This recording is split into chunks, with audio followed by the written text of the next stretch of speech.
I was thinking, I made a comment to Pastor Donna earlier talking about Joseph.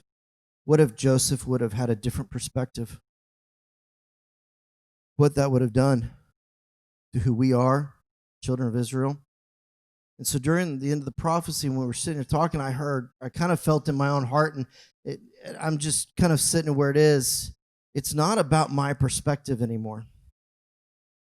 It's not about yours. It's about, are we having God's? Are we having God's perspective in the journey that we're in? Joseph didn't necessarily show forth his perspective. He showed God's perspective of what needed to happen. King David, you can read in Scripture all the times that he had his moment of his perspective. And you can read the moments where it showed God's perspective in there as well. And throughout Scripture, we're told to have God's perspective in what we're up against. It's not what I see.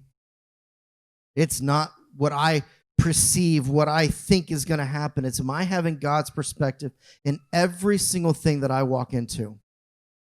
That's what makes me an overcomer. Is that when I look at things and when we look at things and all we see is the negative, we see the hardship, we see being thrown into a pit, as we were talking about Joseph, or King David having to run and hide in the woods, and all those things are hide in caves, When we switch into our own reality and we start looking at God's perspective is when we get out of our own way.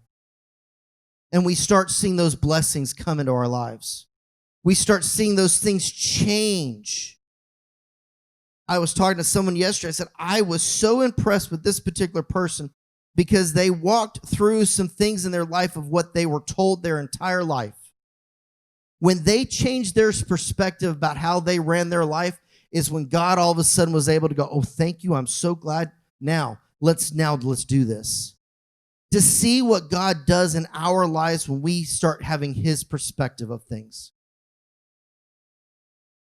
That's that having joy in all things. It's having God's viewpoint,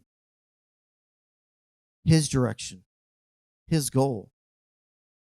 So I just felt in my heart, it's just we need to make sure we're in all what we're doing, we have God's perspective.